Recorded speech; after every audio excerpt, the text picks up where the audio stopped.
Assalamu alaikum and greetings of peace. Welcome, my dear brothers and sisters, to MLFA's 20th anniversary gala, A Legacy of Transformation. This afternoon, we dedicate our 2021 benefit to the legacy of Tarek Al-Kadri. Tarek was one of the co-founders of the Muslim Legal Fund of America 20 years ago. Tarek was the chair of the MLFA Board of Directors when he passed. He was a champion for civil rights and the well-being of American Muslims and Muslims all over.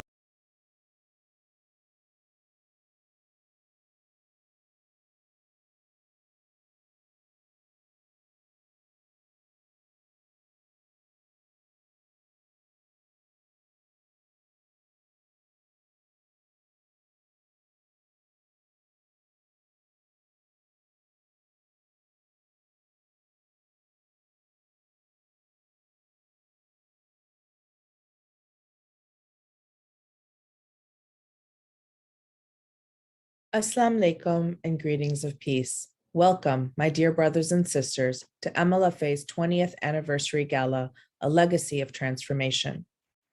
This afternoon, we dedicate our 2021 benefit to the legacy of Tarek Al-Kadri. Tarek was one of the co-founders of the Muslim Legal Fund of America 20 years ago. Tarek was the chair of the MLFA Board of Directors when he passed. He was a champion for civil rights and the well-being of American Muslims and Muslims all over the world, with a special focus for our sisters and brothers in Yemen, for which he founded the organization Pure Hands. To some, he was a mentor. To all, he was a friend. We lost this magnificent leader, our dear brother, to COVID this past spring. Tarek was quite unassuming, passionate, a lover of life, of laughter, of people, and he dedicated himself to causes that could bring people their rights to a good life, to a just life. He traveled tirelessly to New York and to Washington, D.C. to meet with leaders and our political representatives when he knew that our civil rights were being threatened. We knew, at least I knew, that traveling for Tarek during the height of the pandemic was dangerous for him. But Tarek was not a person who let danger stop him in his tracks for advocating for the rights and the well-being of his sisters and brothers in the American Muslim community. He knew and showed us that progress came from collective efforts of multiple generations.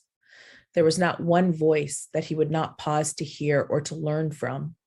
No matter where you came from or what you needed, whether you were a scholar, a lawyer, a woman, a child, whether you were a doer or a visionary, Tarek took it upon himself to see you, to hear you, and to care about what you were saying, and more importantly, to be attuned to what you were not. Tarek took it upon himself, often at great risk to himself, to change this country for the better. We remember him today for all that he did over his lifetime, behind the scenes, to expand our reach, to shine a light so bright that we all felt compelled to follow him. At least I know I did. He was the father of 6 and a beloved husband, and yet not one cry to help did he leave unanswered, not even from his ICU bed. During the last few days of his life, Tarek was still reaching out to us, mobilizing change, bringing people to support. He was ready to meet Allah subhanahu wa ta'ala, and he was also ready to continue the fight for civil rights, for Yemen, for women, for children. He was always ready to go all in, and to make bold moves in order to make the difference. It was only after he passed did so many of us realize that we all thought he was closest to us.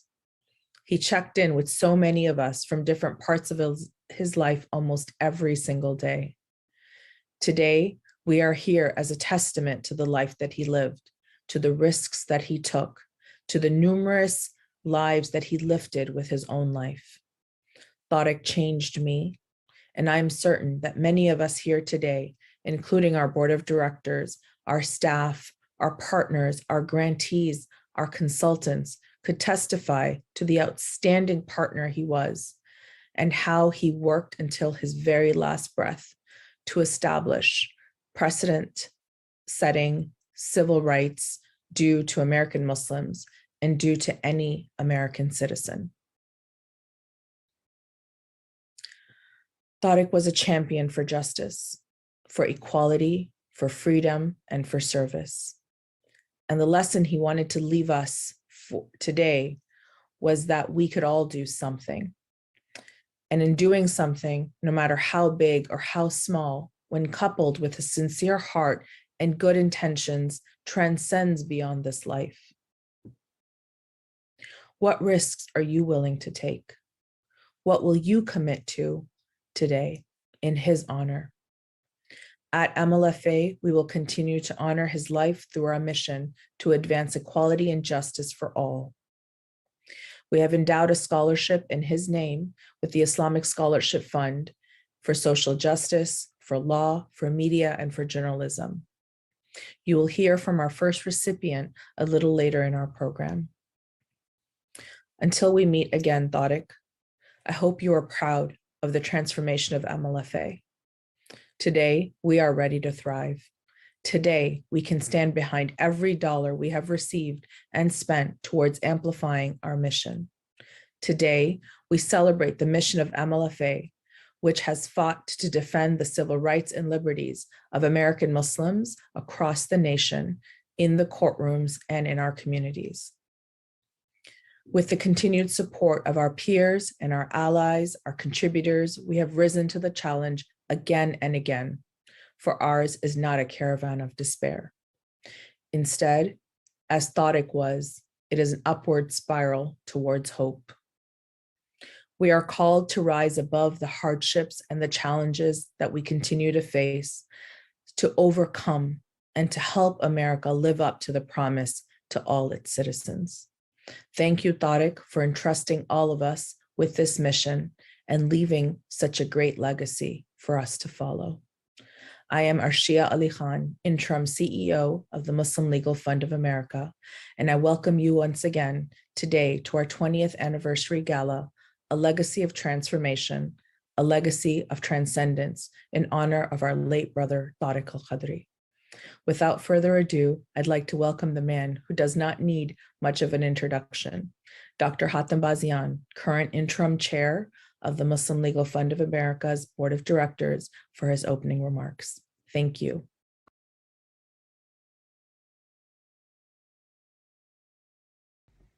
Assalamu alaikum wa rahmatullahi wa barakatuh.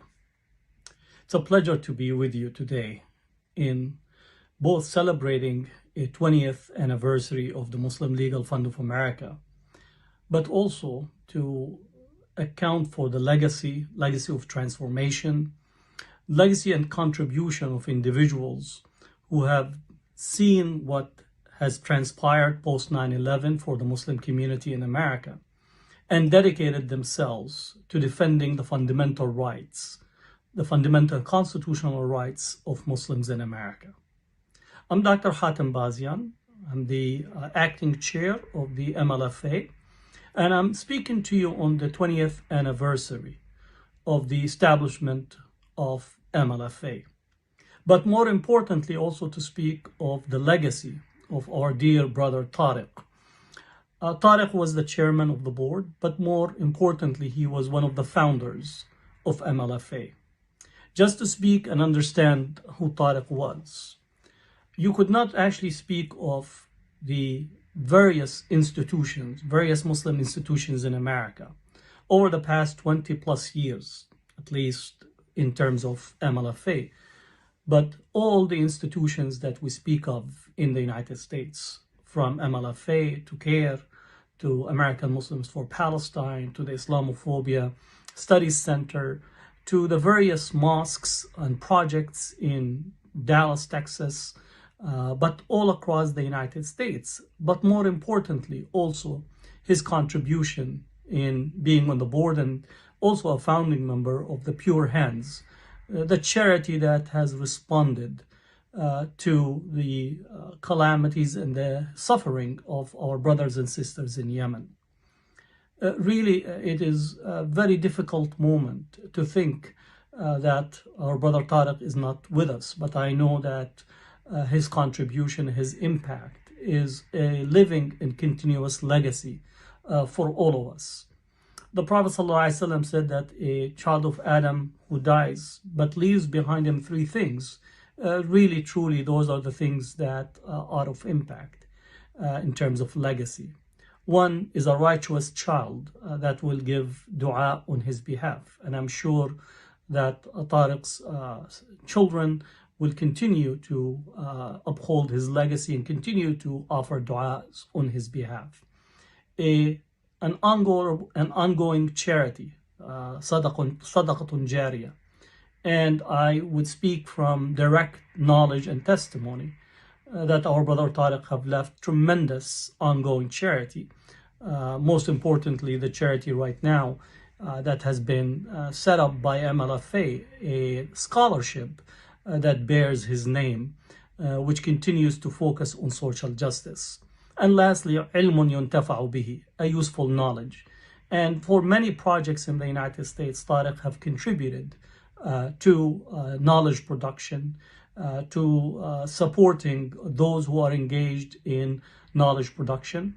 And more importantly, Tarek was a well-read person that constantly was engaged in reading new materials, a new book, and constantly recommending those to other people to read.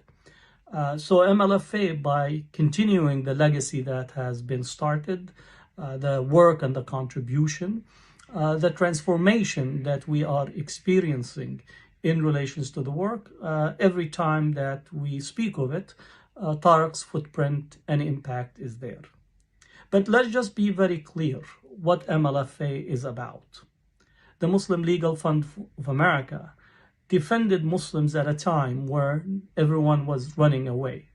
We take the cases that are most difficult, cases that pertain to the war on terrorism, the material support, the accusation of terrorism, the entrapment, all these cases that have impacted our communities far and near, that our mosques became centers for surveillance and spying, our charitable contribution became suspicious, individuals who were traveling were constantly being stymied at the crossing at the airport and so on. The ability to travel became an endemic phenomena for Muslims. Traveling and flying where Muslim became an issue and continues to be an issue.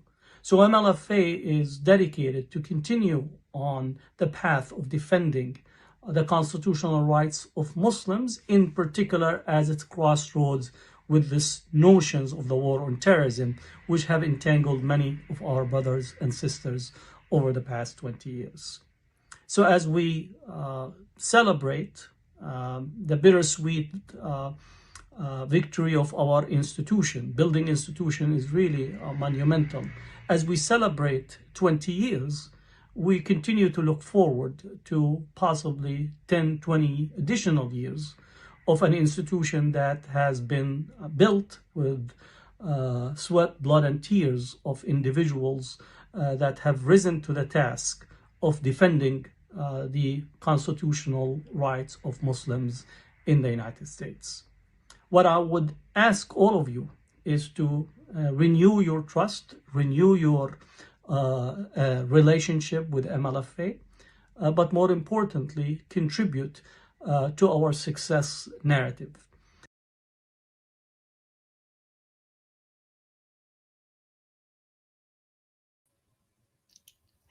Assalamu alaikum wa rahmatullahi wa barakatuh to everyone watching. I'm going to take a minute here so you can return the greeting because we're live. So, okay, perfect. Thank you. Peace and blessings to all who have gathered here in this virtual space, friends, family, brothers and sisters in faith, and supporters of the Muslim Legal Fund of America. My name is Malika Bilal, and I am incredibly honored to be with you today at this 20th anniversary MLFA Gala. Now, I am a journalist, for those who don't know me, and I've worked in international news, both here at home in the US and abroad for more than 15 years. And so I know the power of a story. And as an African-American, visibly Muslim woman who's been doing that work, I also know what it means to see one's own communities covered with nuance, covered with compassion and integrity, and what happens when they aren't. So today, you are going to hear stories of both, of justice denied, of justice applied after being well fought for by people like those behind MLFA and those who support this work. It is all a part of our theme for the day, which is the legacy of transformation, honoring the life and contribution of Tarek Al-Kadri as we look back at the last 20 years and we look ahead to the next. Now, earlier, you heard Sister Arshia mention that the lesson Tarek, one of the founders of MLFA, may Allah have mercy on him, leaves behind is that we can all do something, no matter how small it is, in promoting and ensuring equality and justice for other people. So to that end, they have made it really easy to show your support right from home, wherever you are. If you're on your couch, on your bed, no shame. Thank you for watching, and you can do your part. You can send a text to 41444, and in the body of the text, write MLFA Gala, all one word, plus the amount that you would like to give and your name. Hit send. Then when you get a reply back, hit the link in that reply to complete your donation. As you probably already know right now, because you are watching, we are live on Facebook, we are live on YouTube, and also on Twitter, and we want to hear from you. So feel free to send us your reflections on tonight's theme, send us your thoughts, your feelings about the road ahead, using the comments box below the video that you're watching, and I will do my very best to bring in as many as I can throughout this event. And with that, I'm going to pass the mic back to Sister Arshia Ali Khan, MLFA's interim chief executive officer and also the chief development officer. She has been leading the organization through its transformation to advance equality and justice for American Muslim organizations and individuals by combating injustices done in the name of national security. So without further ado, Sister Arshia.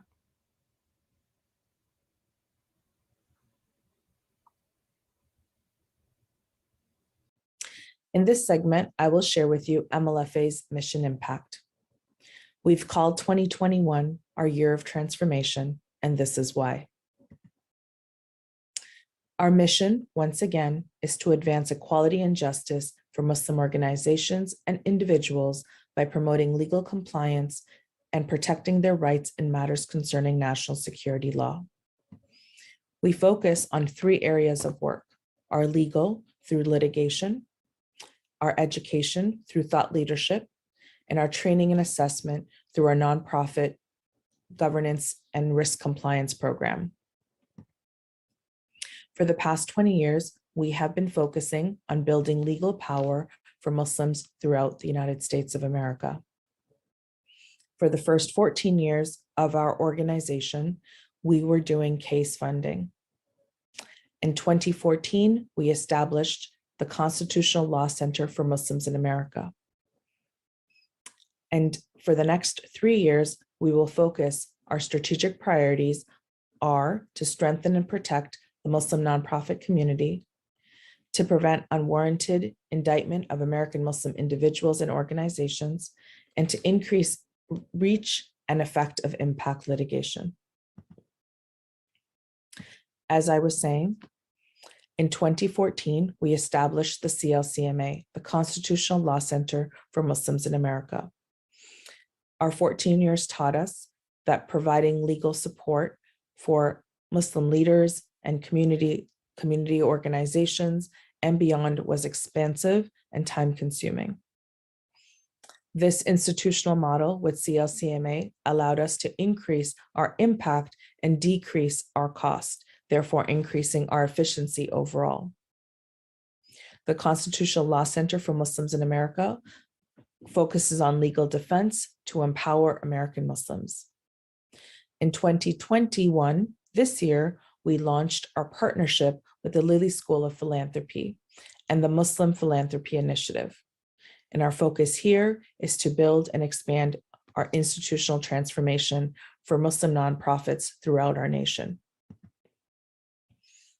The CLCMA in 2021, Immigration Department held 20 active cases. in federal litigation, administrative relief, and removal defense. Our civil litigation department has 49 clients and 29 active cases currently, in addition to 11 inactive cases where we are watching and or they are on administrative hold. And our criminal department had 17 active cases this year.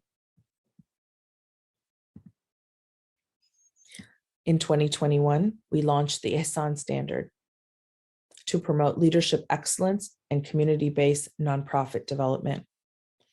The Ihsan Standard, in partnership with the Lilly School of Philanthropy and the Muslim Philanthropy Initiative, will address gaps in the health for Muslim nonprofits through confidential legal screenings and board trainings, conduct research to continue learning more about the Muslim nonprofit sector, including legal and other challenges faced by the Muslim nonprofit community.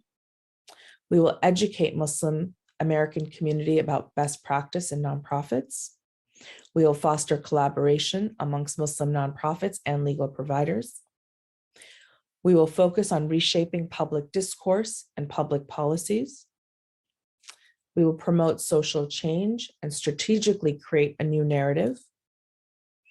We will promote equitable inclusion for Muslim nonprofits in order to remove barriers to accessing funding, corporate and foundational, and participating in the public sphere.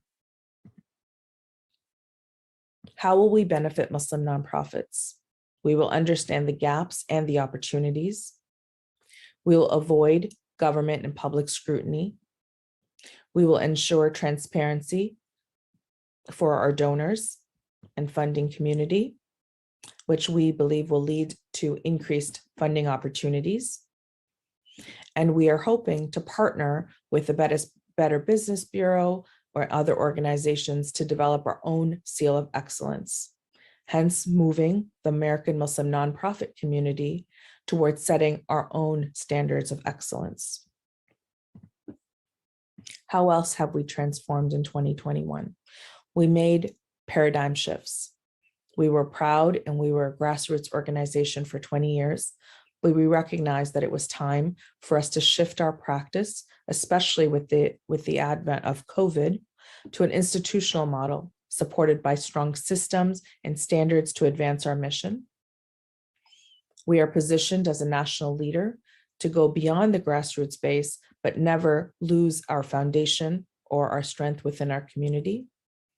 We are operating as a unified force with our community partners and strategic alliances in order to build our shared vision and a mission for the Muslim American community. We are operating in abundance as we know that Allah is the best of providers. We are fostering a workplace environment in order to secure and attract high quality, committed, long-term employees. And we are operating as one team, one nation. Other improvements and progress we made this year. In our administration, our costs were at 30% in 2020. And this year, we were able to reduce that cost to 14%. And in 2022, we are projecting a 13% spending in administration. In our fundraising program, we were able to move from a 13% spend to an 8% spend this year, and we are projecting a 9% spend for next year. And our most significant transformation was our program design and model. We have now shifted from 57% program spend to 78%, and we plan on maintaining that 78% also for the following year. Our impact beyond numbers. For every person that we protect, thousands are given hope. For every nonprofit that we vet or we train, millions of dollars are protected and also driven back into our organizations. For every imam we train, hundreds of congregations benefit throughout our nation. When we protect our beneficiaries, we reunite families.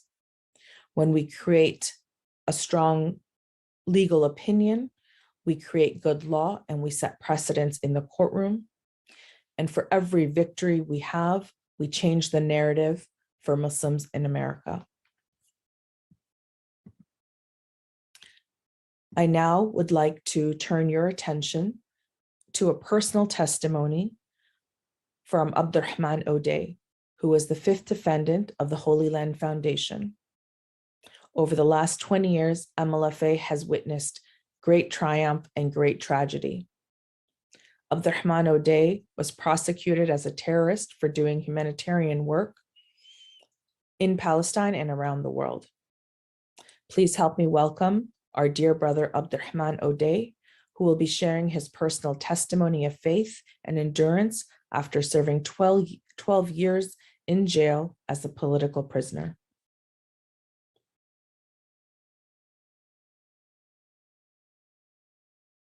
Assalamu alaikum, Sister Arshia Khan, our distinguished guests, brothers and sisters, and our enemies and our friends, everyone in attendance. I am Abdurrahman Auda, the fifth defendant of the Holy Land Foundation 5 and the third from the village of Silwad in Palestine, where I was born in June 26, 1959. By less than 2 years of age, my family was forced to leave Palestine and found refuge in Hawali, Kuwait, where my father worked and did his best to provide for his family in a foreign land. Like so many other Palestinian families, we were forced to find a new home and a new life. While going through high school, I had no choice but to do my part and help with my family's financial needs.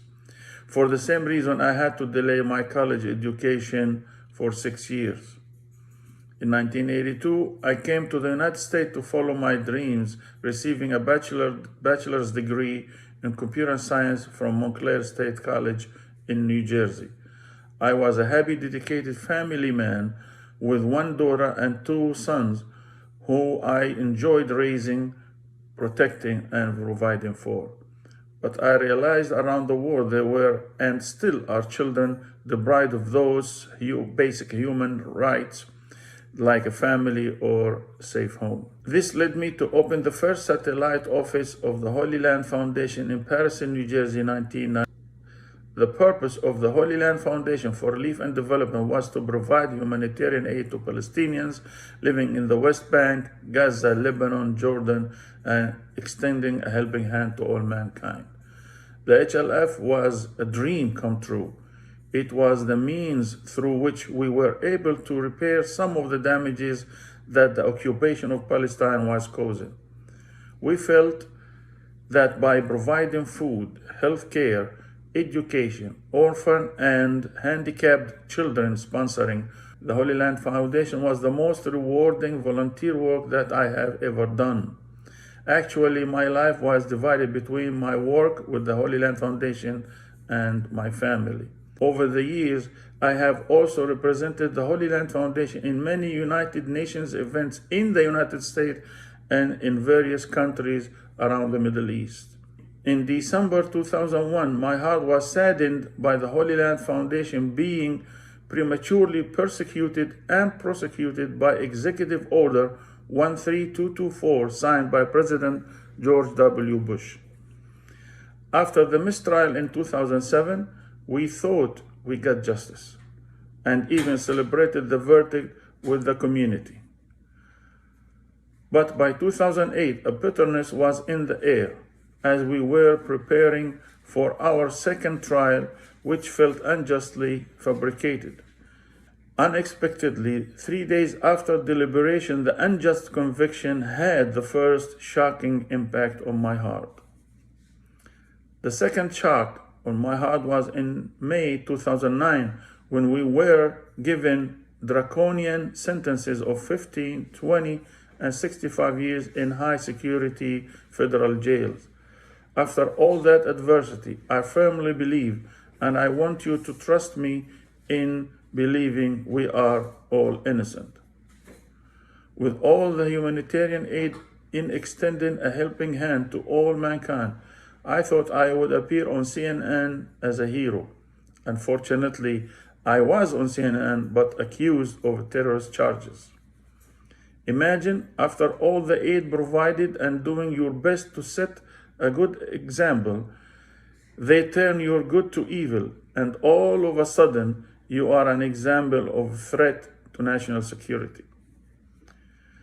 Jail didn't feel like a reality until the first cell door was slammed in my face.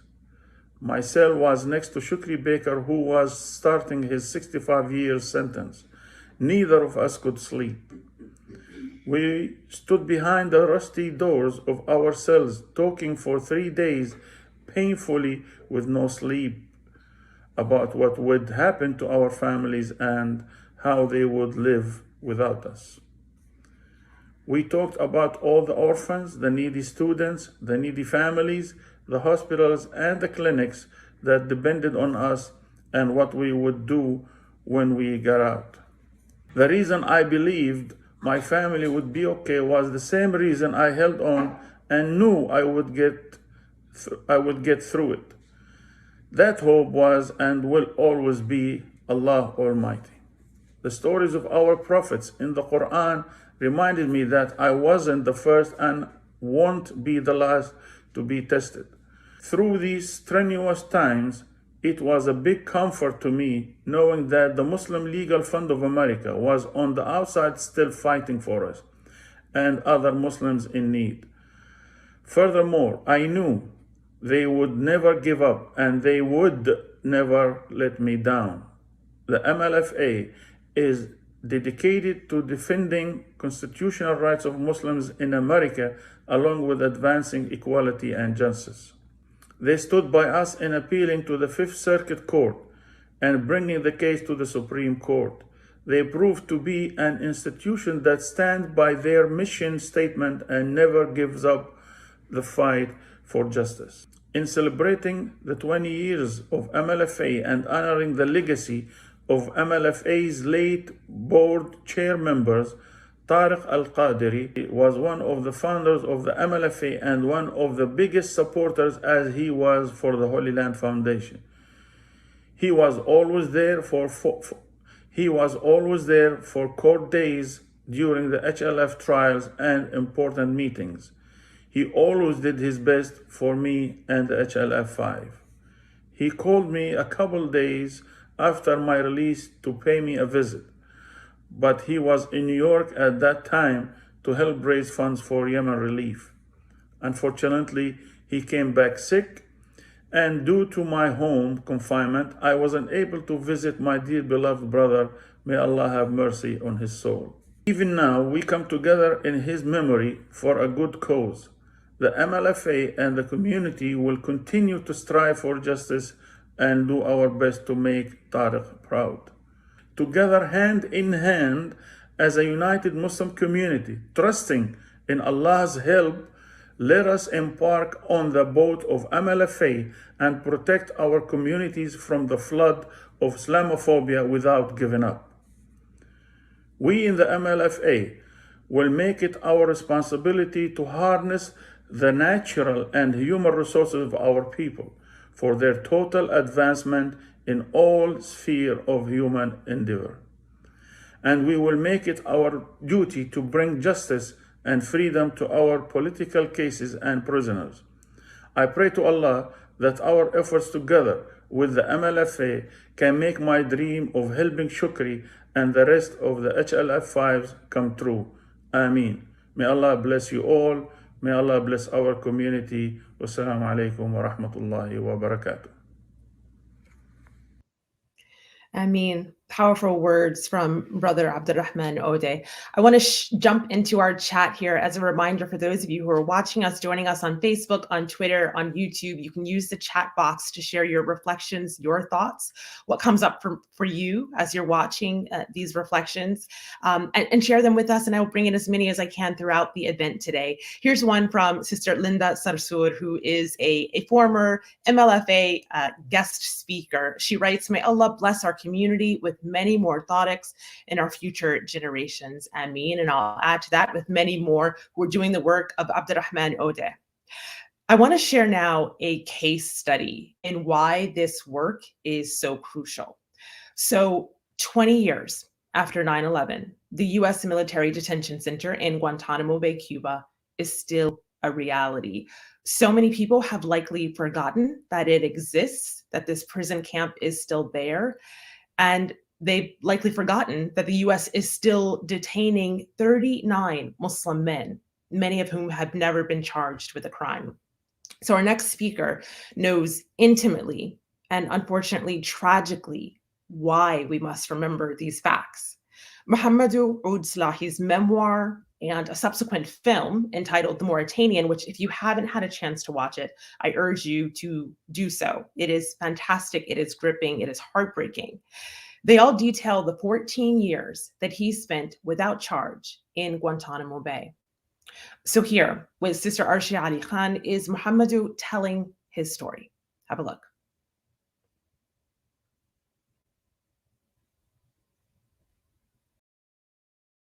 Assalamu alaikum, Brother Mohamedou. Thank you for having me. How are you? I'm doing very well, Arshia, and I feel very privileged to be a part of this effort and of your work. And I heard so much about you. And what I experienced is what I heard and more. Well, thank you. The privilege is truly mine. As I was sharing with you earlier, I watched your movie with my husband's kind of pressing, Arshia, you need to watch this. And the entire time, my heart and my soul were kind of in so many different places. One, because I am a Muslim sister. Two, because I've been focusing on this area. And three, because I am the interim CEO of MLFA.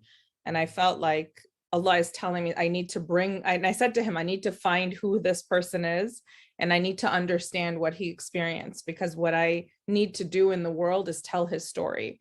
And so it is amazing to me, and so much by Allah, that a few weeks later, you and I actually connected and that we're having this interview. So I thank you. It is my honor to be in front of you today. Thank you, sir. I know that your movie, The Mauritanian, has done really well. So I'm just going to start off putting your movie to the side, just kind of you and me. I wanted you to take us back to before this, before you were detained, before you were taken. What were you doing? What was your life like before the FBI took you? So my name is Mohamedou Ould Slahi. I was born and raised in Mauritania. And after high school, I won a scholarship to study engineering in Germany. I graduated and worked for some time in Germany in a company called Bosch, very known motor car electronics company, one of the leading one, among other companies also. And then the trouble with FBI started. I give you a glimpse into my childhood. So I remember this very vividly, you know. I was, I think, in second or third grade. And I used to walk to the school back and forth. It was about, I don't know, a little bit over a mile and a half, I don't know. And it was so hot, the sand was so hot, and I didn't have shoes. I used to stop and cool down my small feet, you know, jumping from one structure to the next, trees. And this worked very well, except there was this nosy woman, nosy neighbor who stopped me, and she started asking me, "What are your shoes? Why don't you put on your shoes?" And I was so ashamed that I couldn't tell her that I didn't have any shoes. As she was lecturing me about the importance of having shoes, I was burning. And then a solution came to my head that I would tell her, yes, I'm going back. I understand the lesson, everything. And then I told her I'm going back to collect my shoes. I went back and then I took another route. So mind you, this is like when all our camels but died because of the drought, and we had to move to the city. And all my brothers, all the brothers found job, and I was too small to be accepted to work, and they sent me to school by a random chance. Forward, like to the end of high school, you know, I did very well. I was always number one in my class. Tells you not much about you, but about the people who were with me, how bad they did. Now, I was accepted to for a scholarship in Germany, and I remember the very first day in Europe. I arrived in France like Asr or after Asr. I was very young. Then I wanted to show everybody that I'm a good Muslim. I want to pray. Then I asked this French guy, where is Qibla? And then he looked at me and said, وَأَيْنَمَا تُوَلُّوهُ ثَمَّ وَجْهُ اللَّهِ. It doesn't matter, wherever you face, there is Allah. The first time that I was in a room alone, and I felt very scared of being alone, because it was like so quiet, you know. The real like trouble started with a phone call that I received from my cousin. He needed my help. His father was sick, and he asked me to help him send money to his father in Mauritania. And I did, of course, I helped him send money. The problem with the phone that he was very close to the late Osama bin Laden, and he was using his phone. And then I was tagged, and everything I did, every move I did was interpreted in a very, very bad way. And I was kidnapped and tortured. Thus started like my saga with the United States of America. I was like 28. 28 years old. It was only my mother in the house. They came to me like they were in full dress, in plain clothes. And they said, we need you to come with us. This is not Canada or the US where they serve you an arrest warrant. No. This is like direct orders, marching orders coming from the US, capture him, take him away. No laws, no respect, nothing. My mother was so scared, and I never understood that pain and suffering she went through because I wasn't a father. It took me a long time to understand how much pain she was going through. She never recovered from that day. And she was holding her tasbih, praying. After about 200 meters, I turned right and she disappeared. The first, you know, and like it took so many years. I was incommunicado, like, you know, it took me first to Jordan and then to Afghanistan and then to Guantanamo Bay, from one prison to the next. And she was bringing food to me in prison and clothes, thinking that I was in prison in Mauritania, but I wasn't in prison. It was a ruse to, you know, to keep this operation in the dark, you know. And I remember the day they came to me, they said she passed away. You know, I was burning from my inside. My heart was so much pain. You know, I couldn't say anything. And I was in so much pain. I need to punish my body in order to have the same pain in my body as in my heart. And I stood up, I started to sing the Quran over and over, you know. And when I think about halfway, I couldn't do anything anymore because I was pacing and singing, pacing and singing. And then I collapsed. And then I don't know how many hours I slept. And then I woke up and I started again until I get to Min al-Jinnati wan Nas. That is the end of the Quran. And then then I felt so tired, and then it's like, just like my way to respect her. I couldn't grieve with my mother. I couldn't with my family. I mean, I couldn't take her. I couldn't bury her. That's something that will stay with me for the rest of my life. When I was delivered to Guantanamo Bay on August 4th, 2002, I went through Jordan. I went to secret prison in Jordan and in Afghanistan. We call them the dark places. The Detainee called them Sijn al-Dhalam, the prison of darkness. And you are in a place you don't know, like day, night, most of the time, and anything could happen to you and no one is going to ask about. Nothing. And when I arrived in Afghanistan, I was a little bit relieved, because I said, this is America. This is married with children, law and order. When I was in Germany, I used to watch Married with Children and Law and Order occasionally. And I had this notion that America is funny. They're funny people, and they are. And they follow the rule of law. No one is above the law. And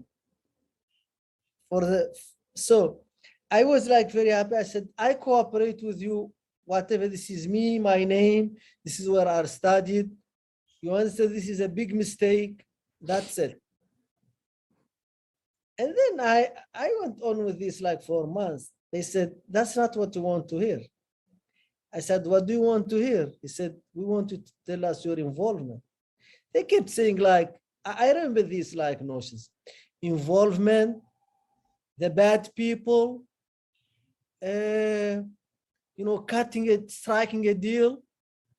What else? Very weird, like vocabulary that I didn't like at all. And when you're being like forthcoming with us, come clean. And I remember this vocabulary they kept. I said, you know what? I'm not talking to you anymore. I know my rights. I was too generous to you. No more generous. You charge me with a crime, and I will talk to you, defend myself. You don't charge me, I will not tell you anything. And they started telling Muhammad, if you don't cooperate, we are going to make you cooperate. We are going to bring another team. And I thought this was like a joke. I never thought they would really, because I thought torture was in Jordan, in Afghanistan, that's it. Now I'm in completely under American authority. No torture, this is a democracy. I was very wrong. So they came to me in May 2003. They came to me. They said, detainee so and so. They came to me and then they said, new team. And then they told me, we give you a chance to cooperate. I said, I don't need any chance. I'm not cooperating. Zero. They said, okay.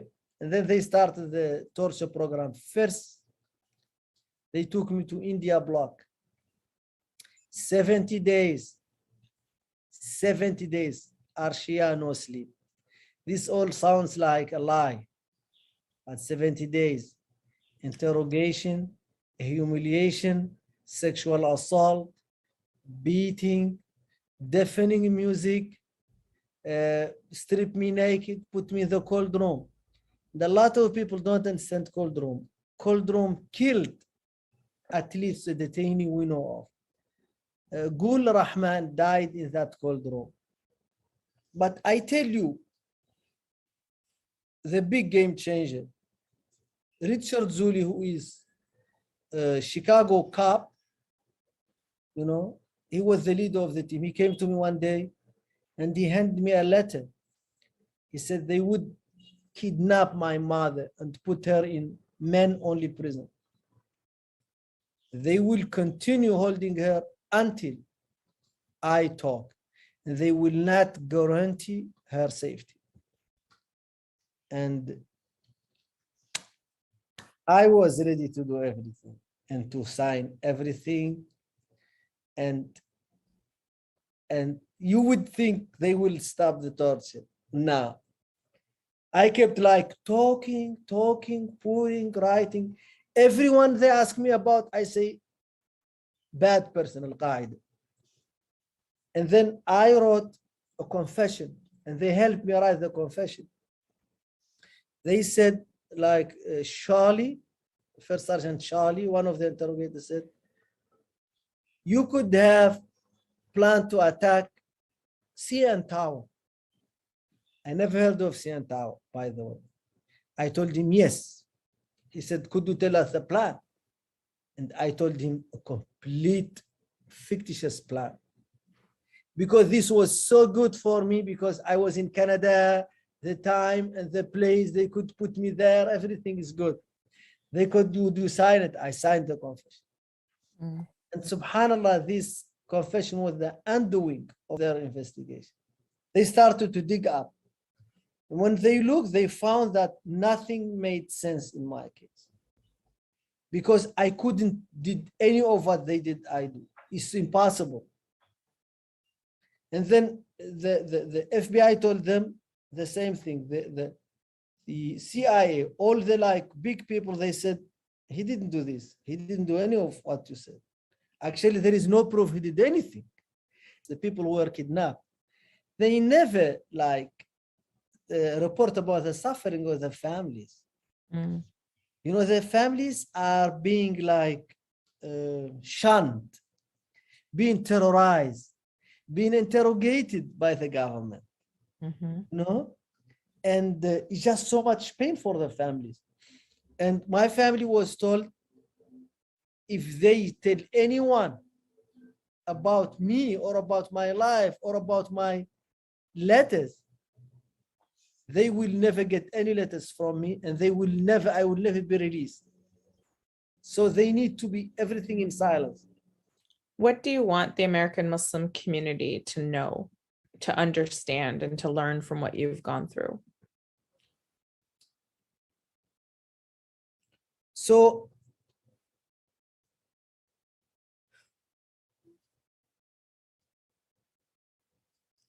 I want them and the rest of like decent human beings to know that this whole war on terror is a sham. We need to understand that this is not only the fight you are leading. It's not a fight just for like Muslims who really needs you and minority. This is a fight for America. This is fight for freedom.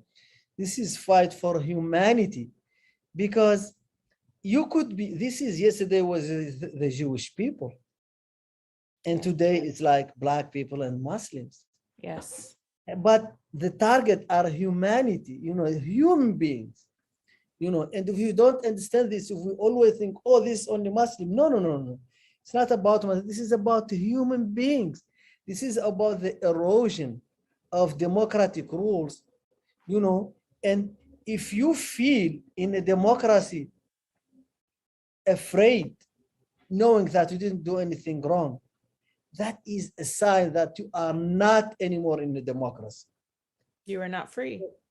You are not free. The fight has to be defined as fight for freedom, you know, because if you target someone who is at least covered by the Constitution, you target all American people. Yeah. And this is an appeal to all American people, not only to Muslims. And this legal fund is defending all American people.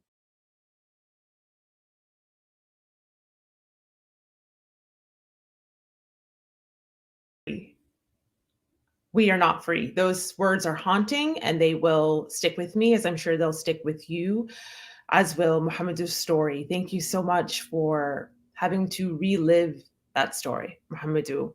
in telling it to us and sharing it with us because it is so important. For those of you who are just joining us or chimed in when Muhammadu started that story, this is the 20th anniversary gala for MLFA. And Muhammadu's story brings into focus why this work that we're talking about today, the work that MLFA does, the work that you do when you support them is so crucial. But it also makes clear that the fight for justice is far from over, as he said. If you want to be part of that work, we want you to be. Check out the ticker that is running below this video that you're watching. It has all the details you'll need for how to be involved. Send a text to 41444, and in the body, write MLFA Gala, which is all one word, plus the amount that you want to give and your name, hit send, then click the link in the reply to complete your donation. As Muhammadu mentioned, this is not a fight for just Muslims. This is a fight for humanity. It is a fight for all human beings. And I think that is really the important takeaway from his comments. And so it's a fight that we know that MLFA has been undertaking since its inception. With that in mind, I would like to introduce you to a few people who have been touched by the work that MLFA co-founder Tarek Al-Kadri instituted. And I want to show you how that work is continuing, because it is. Please welcome Dr. Debbie Al-Muntasir, Linda Marino, Muafa Nahas, Arshi Ali Khan, and Isra Saeed. Alaikum wa rahmatullahi wa barakatuh, my sisters and brothers. My name is Dr. Debbie Al-Muntasir, and I am a Yemeni American leader, as well as a leader in the American Muslim community. Today, I wanted to do this video to celebrate the life and legacy of a dear brother of ours, Tarek Al-Kadri, who is no stranger to so many across the United States. Tarek Al-Kadri was an incredible human being who did so much good for the American Muslim community without really people knowing that he has done what he has done. Throughout the last 2 weeks, hearing people share stories, personal stories of how he impacted their life was just truly inspiring and made me feel like this is the type of person I want to make sure that I become as I grow older. And also making sure that I teach those life lessons to my own children and my grandchildren. Tarek will be truly missed. He was a very, very dear friend of mine, and who was always there and communicating with me on issues, affecting our community, and also just on a human level, being a support and an ally, for a fellow Muslim sister has just been really incredible. So I mourn him. I mourn him with the entire Yemeni American community who loved and adored him, and also with the American Muslim community. His janazah was profound. Thousands actually attended, both from the Dallas area as well as all over the country. I wish I had been able to go, but I wasn't. But we captured this moment on a live stream, which you can actually be able to catch. That Pure Hands made sure that we have a record of this moment. So I want to ask you, my brothers and sisters, to all join me in making dua for him. May Allah bless him with the highest Jannah, Jannat al-Firdaus. May Allah accept all of his deeds and all of the charity that he did and all of the hard work that he did on behalf of our community. May Allah accept him in the highest abode, and may Allah give strength to his beautiful family that he leaves behind, and the Yemeni and Muslim American community that he leaves behind. So thank you so much. I pray, inshallah, that we will be able to maintain his legacy by continuing to talk about him and the incredible good that he has done for the American Muslim community and Yemeni community. Thank you. Wassalamu alaikum.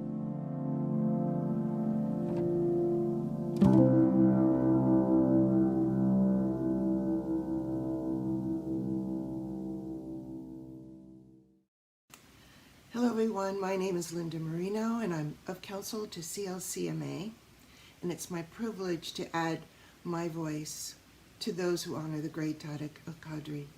We met in 2006, and he began with a joke. A man asked a woman to marry him. The woman refused. They lived happily ever after.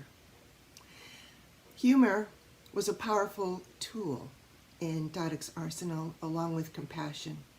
When he learned that my mother was living in hospice, he offered to go and sit with her. He said it would be his privilege and that he would treat her like he would his own mother. Tarek cared for people in his community and outside of his community. He was the beating heart of MLFA. His loss is, to me, incalculable. I'll end where I began. Another joke. He said he was thinking about marrying me because he had 3 openings. They were all filled, but he just got allotted a 4th. God bless my dear, dear friend, Tarek Al-Kadri. Thank you, everybody. Assalamu alaikum. My name is Muffa Nahas. I'm from Syria originally. I lived in this country for over 52 years.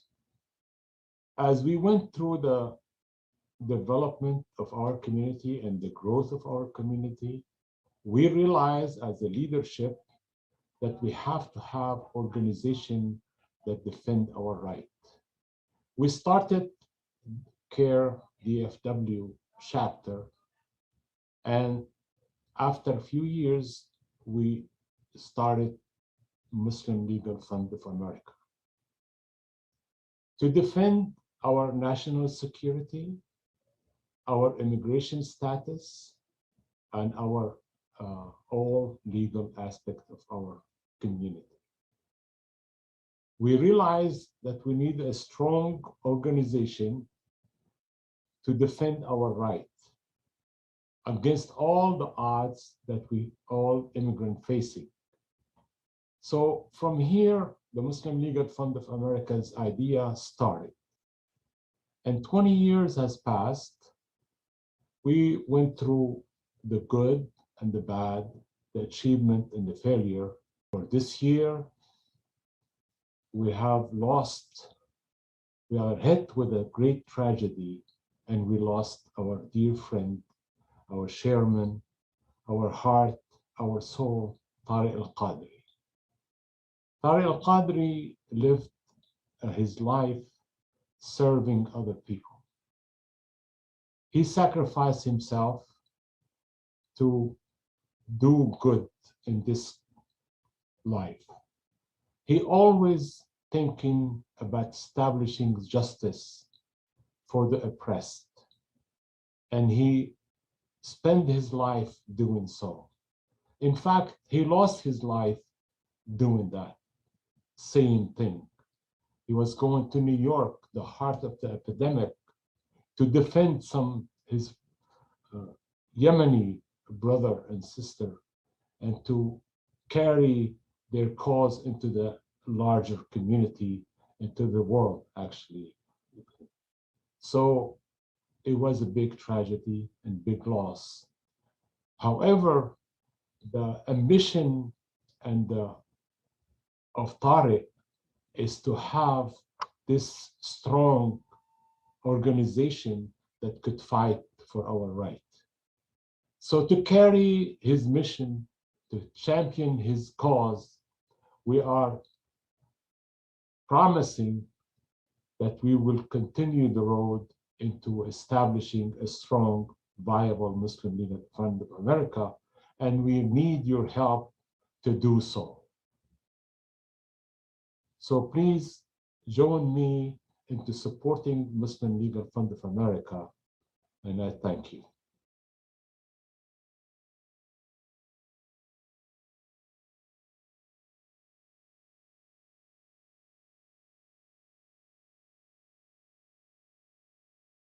Legacy of character and faith. The passing of Tarek Raskan Muhammad Al-Kadri has hit us hard, both as an organization and as a community. While no doubt we will feel his loss for many, many years to come, we also want to continue to reap the benefits of the life he lived. Tarek will always be remembered as a kind, thoughtful, generous, visionary leader, a man whose whole life was focused on serving humanity. He was an incredible human being who did so much good for the American Muslim community.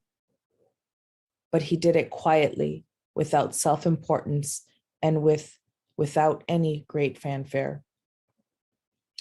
The sheer extent of Tarek's humility and life-changing impact on those around him became apparent more and more days after he passed, as people continued to reach out and talk about the influence Tarek had had on their lives.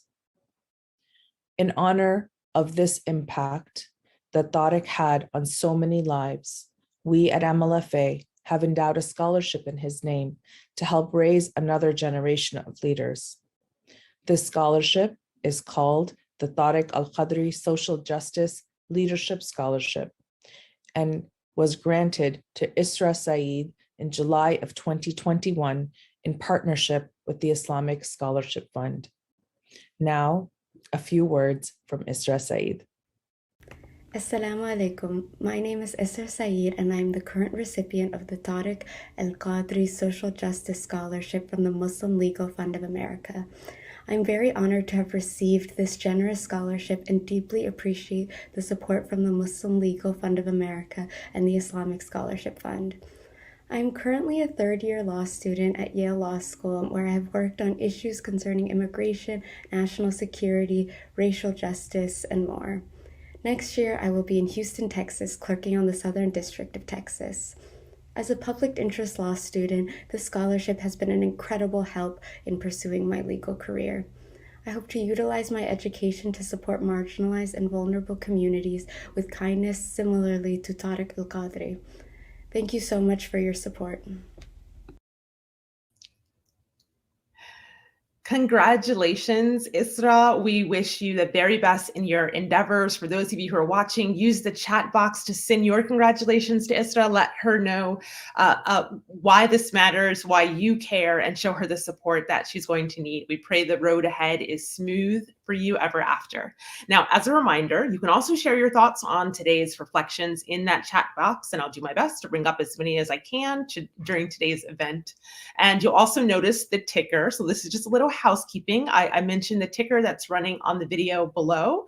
That is what you can use to ensure it keeps ticking. A reminder, you can text the number 41444 to be part. When you're done, I'm going to hand the stage over to a friend of Tarek Al-Kadri, may Allah have mercy on him, and a man who needs very little introduction for our keynote of the day. Dr. and Imam Omar Suleiman is the founder and president of Yaqeen Institute for Islamic Research. He's also an adjunct professor of Islamic Studies and a member of the Ethics Center Advisory Board at Southern Methodist University. Here he is.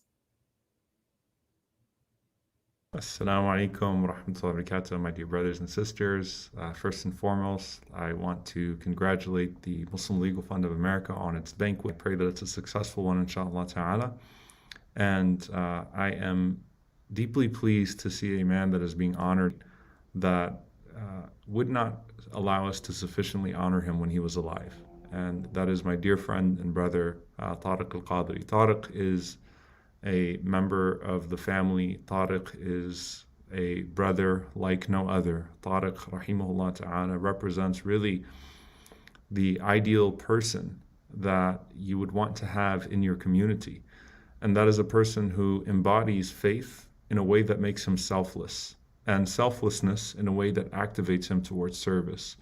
And that's a rare combination to find in a single individual. And I want to talk about how this work in particular represents that.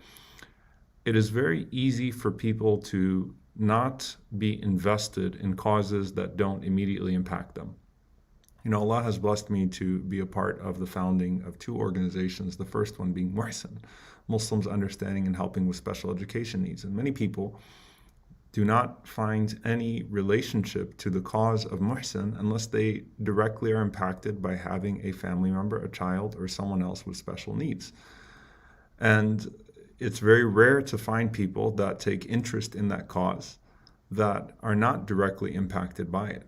When you look at the Muslim Legal Fund, you find that in MLFA, most of the people that are deeply vested in the cause are people who have had their own civil rights impacted or know family members who were targeted, who were surveilled, who were put in deeply compromising situations because of some sort of legal status issue. And they don't just get involved in this cause because of the blessing of this cause and because of what it should mean to all of us.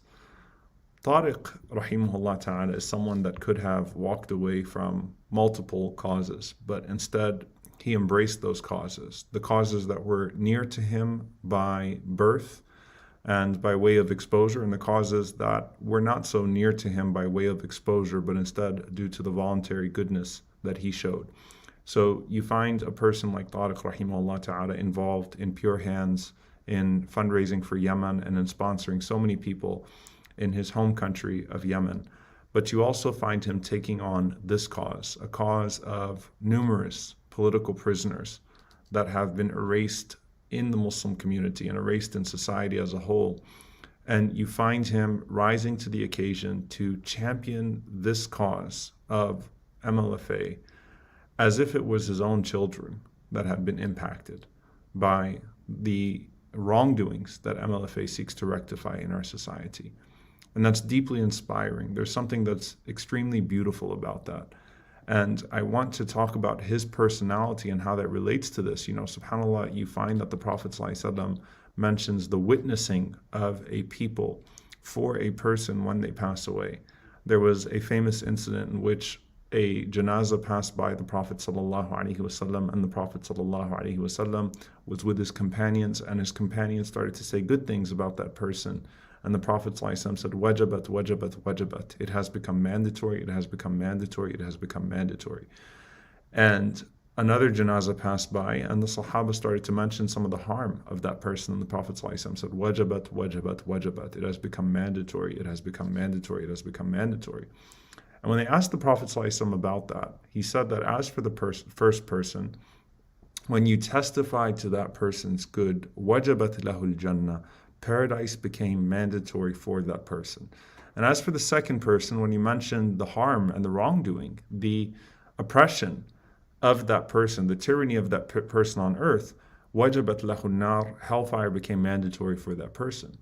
If any of you had attended the janazah of our brother Tarek, you saw people from all over the world come that had been touched by him, that had been served by him, who he had meant so much to. And I've never seen the good testimony of so many people for a man who was not out front all the time, but who actually preferred to be behind the scenes. He was not someone that was on the minbar. He was not someone that had his picture plastered on flyers, but he was someone that meant a lot to a whole lot of people. And that is something that we take from this all, you know, when we're looking at this person, we're looking at his legacy. Tarek was the person that would put his own pain on hold for the pain of someone else. He was someone that if you expressed concern with something that was taking place with him, would stop you in the middle and say that you should be thinking about this person instead. His humility was not just in his mannerisms and his akhlaq, the character that he showed towards people, but his humility was in his prioritizing everyone else's needs to his own, to putting the concerns of everyone else before his own. And so if he were to be able to speak to us, he would downplay any introduction of him, he would downplay any honoring of him, and instead he would redirect us towards a cause that meant so much to him. He would be worried about what the impact of his absence would be on the continuing work of the efforts that he was a part of, especially when he spoke for so many people who could not speak for themselves. And so because he is not here to speak on their behalf today, we speak on his behalf, inshallah ta'ala, and we amplify his cause and what was so precious and important to him, and that was to rise to the occasion for an organization, for an effort that is long-term, that is visionary, inshallah ta'ala, that will, you know, be able to handle not just cases of past wrongdoings, but also set precedent for justice, bidnillahi ta'ala. And so I want to once again congratulate the MLFA and thank all of you for being here to honor our brother Tarek rahimahullah ta'ala and ask you to please, inshallah ta'ala, do your part to honor this work as if he were speaking to you. And I know that for many of you, he's a Facebook post or an image, or you haven't gotten to know him. But he meant a lot to a lot of people. And he was most beautiful character that you would ever meet. And so please make dua for him, inshallah ta'ala, and consider even making your donations in his memory, bidnillahi ta'ala, as a sadaqah jariyah for him and for all of those righteous people that have passed away before us. Jazakumullahu khairan. And I'll pass it back, inshallah. Wassalamu alaikum wa rahmatullahi wa barakatuh.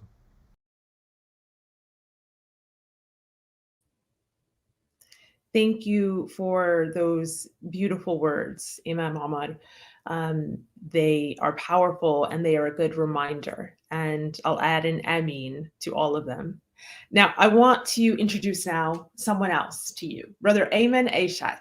He is a PhD candidate in Islamic studies and a frequent speaker for Islamic events across the nation. He's also nationally known as a khatib and a motivational speaker. And it's that last part, which is why he is here.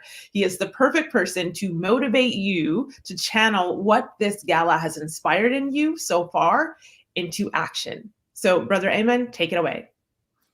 جزاك الله خير. أعوذ بالله من الشيطان الرجيم. بسم الله الرحمن الرحيم. رب اشرح لي صدري ويسر لي أمري واحلل عقدة من لساني يفقهوا قولي. I am very proud and privileged again to be with you here in this best gathering. What is all about MLFA is all about justice.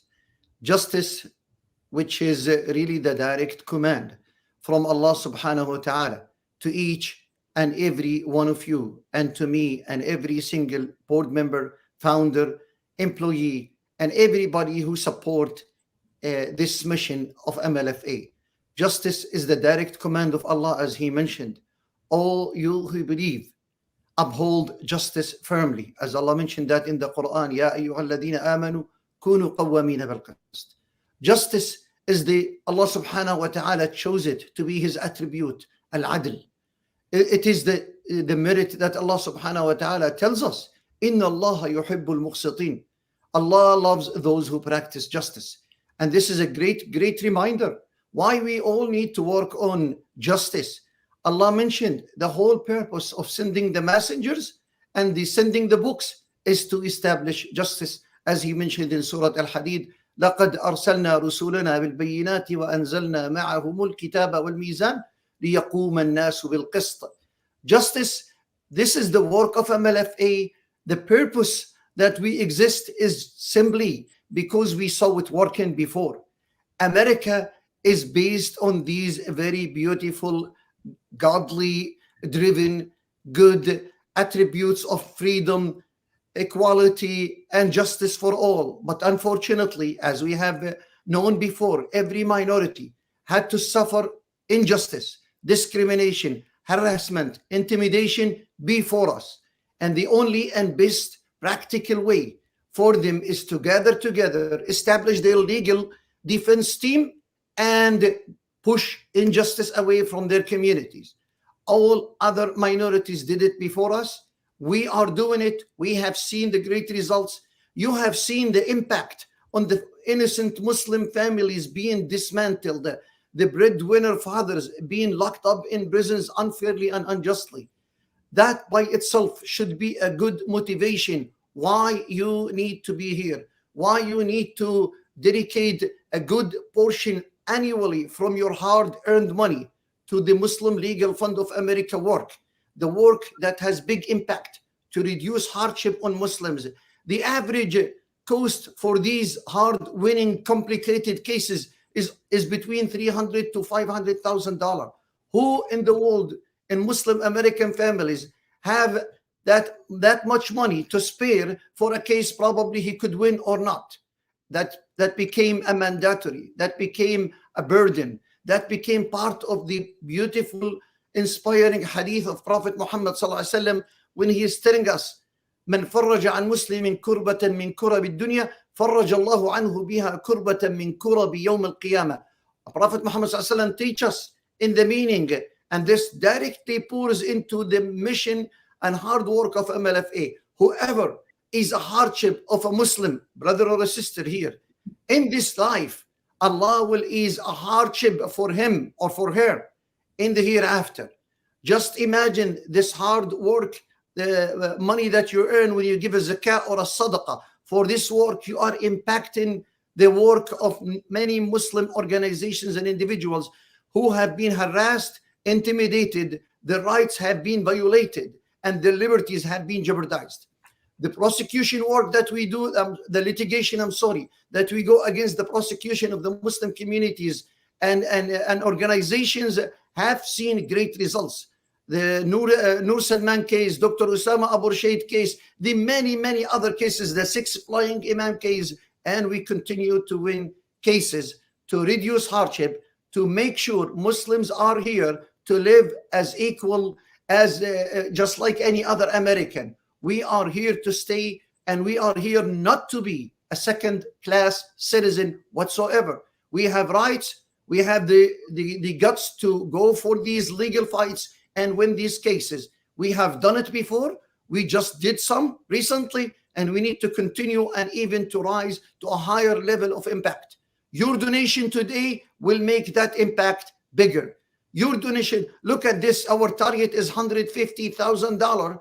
We got almost 1/3, 46,319. I just want to make a special prayer for every single person who contributed. May Allah reward you, accept from you, multiply for you, substitute for you, give you peace of mind in your life, in your health, and give you more. Please spread the word. Do not belittle the impact of spreading your word with your friends and colleagues. Let them know that MLFA is doing this great, unique, national level work. We started from Dallas, yes. We grew up to North Texas, yes. We became in all Texas, yes. Then we became all over America for a good reason. And I guess your continued support is a great response to the work that we are doing. We need your support. We are here for the Muslim community service. We are here to protect the Muslim identity, to protect the Muslim organizations, to protect the innocent people, to protect the law-abiding Muslims who love America, who wants to produce here, who have been fruitful and productive their entire life here. They deserve to be treated equally. They deserve to live here with dignity. They deserve to live here in peace. And we all know if there is no justice, no peace. MLFA is here to protect the fairness for our communities, and your support will make the big difference. Please look at the texting 41444, and please go ahead and MLFA Gala and text your name with the amount of donation. And I ask Allah subhanahu wa ta'ala to reward you tremendously in this life and in the hereafter. You and all those who donate generously to this cause. Please keep us in your mind. Keep Brother Tarek, our late chairman, in your mind. Please keep MLFA in your daily, in your annual donations. Keep us in your work, inshallah ta'ala. When you mention Muslim Legal Fund of America, mention these winning cases. Mention that this is the organization for the hard to win complicated cases. Mention this work that just imagine the case that we won in Orlando where the federal judge said, you guys, and he's talking of course to the attorneys who won this case, which we funded. So they were very proud of what the federal judge mentioned, and we are very proud when he said, you guys need to be in the forefront of every terrorism-based case against Muslims and Islamic organizations in America. They take the pride, we do take the pride, and guess what? You also take the pride. You are the supporters, you are the donors. Without your piece of the pie, we cannot do the job. Together, we will get stronger. When we are united, we get to the higher level of success, productivity, and inshallah ta'ala, live with dignity, fairness, and inshallah, all of that cannot happen without justice. That's why your support here will make the big difference. Jazakumullah khair. Barakallah feekum. I ask Allah subhanahu wa ta'ala to help us and continue to raise the funds and support this noble cause. We are here to stay, and we need to make sure we are proud, we have done our part, and ask Allah to accept. جزاكم الله خير. بارك الله فيكم. وصلى الله على سيدنا محمد وعلى آله وصحبه أجمعين. Yakum, thank you so much, Brother Ayman, for that impassioned plea, for the reminder of why this work matters, and for what we can do about it when we feel that fire and we want to help and we want to make sure that justice is ensured for all of us. So before we move on, I want to share a couple of the comments that are coming in from people who are watching live. As a reminder, I am scrolling through them to hear what you're feeling about this event that we're showcasing for you today. Samantha on Facebook says, such an extraordinary and impactful experience, freedom for all. Lynette Morris says on YouTube, it is inspiring to hear of Tarek Al-Kadri's commitment to justice, to extending a hand to whomever needed it, and to rise to the occasion to create a more just world. Thank you, Lynette. Thank you, Samantha. Thank you to all of you who are watching from home, wherever you are, for participating, for being part of this gala today. As a reminder, my name is Malika Bilal, and I am taking you through this journey, looking back at 20 years and forward at whoever knows how long, perhaps the next 20 years, but of course they can't do it without your support. Now, as we've mentioned throughout the course of this morning or afternoon, wherever you may be, so much of this work wouldn't be possible without the foundation. And that foundation was laid by MLFA co-founder Tarek Al-Kadri. So now I'm going to pass the microphone to an ally, John Davidoff, who understands very well why that work is so important. Hello, my name is John Davidoff, and since 2019, I've been a friend, a donor, and an advisor to the Muslim Legal Fund of America. I was honored to know Tarek Al-Kadri, for whom MLFA is honoring this year. Tarek was an amazing organizational leader to work with. He traveled this country to find people like you and me who he thought could help him and MLFA achieve its vision of a nation where all American Muslims are given the same civil rights and liberties as all U.S. citizens. I remember at the end of a large group meeting we had early in my relationship with MLFA, Tarek was running to his next appointment, but he made a point to come over to the other side of the meeting room where I was standing to say, "Thank you." And then Tarek said the words, "I love you." At first, I was kind of caught off guard, as few clients have shared such strong words with me so early in our business relationship. But as I deepened my relationship with Tarek, I came to understand that this was a man who loved life. And he loved life through his family, through his faith, through his love of the Muslim culture, and through his passion for the mission of MLFA. And he spent his life finding people like me, like Arshia, like the MLFA staff and the MLFA board of directors, people he could trust for truth and for action and for commitment to make the MLFA vision a reality. It was a privilege to be loved by Tarek, as so many of you watching this gala, I know, also heard those same words from him. My wife Jackie and I support MLFA because we are aligned with the mission of protecting the civil rights and liberties of American Muslims. As Jewish, Unitarian, Universalists, we choose to align with our American Muslim sisters and brothers around the MLFA mission. MLFA has helped us better understand the atrocity of American Muslim experiences in the federal court system and in our U.S. military practices that leave us embarrassed, if not disgusted, with our country. Please join Jackie and me in making a gift to MLFA during this gala. We do this because we saw in Brother Tarek's energized eyes and actions a human being who called each one of us to become a better person through our work, through our words, and through our actions. Tarek, I miss you. MLFA, congratulations for the work completed these past 20 years and the work still to be done.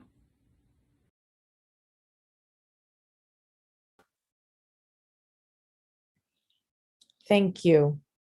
We are so grateful to you all, our incredible sponsors, families, and friends of the Muslim Legal Fund of America, for your generosity and ongoing commitment to our mission. Our 20 years of service would not have been possible without you. We are so thankful for the generosity of our sponsors, our community partners, and to our incredible community of donors. Thank you to my team at MLFA for their unwavering efforts to make this event both successful and memorable. Thank you to Sheikh Omar and Dr. Hatem and to our board of directors for your dedication and leadership throughout the years. And thank you to Brother Tarek for leaving us with a legacy of transcendence, love, generosity, and service. You will forever be missed, and with resolve at MLFA, we will continue to strive towards excellence. Thank you to Muhammadu and Abdurrahman for sharing your stories of inspiration and hope for our community and reminding us why our mission is so critical. Thank you to Yasmin for being our amazing MC and friend. And finally, once again, I thank each and every one of you for being with us today in honor and for tribute to Tarek Al-Kadri and for being pillars we lean on to drive our mission forward. Thank you.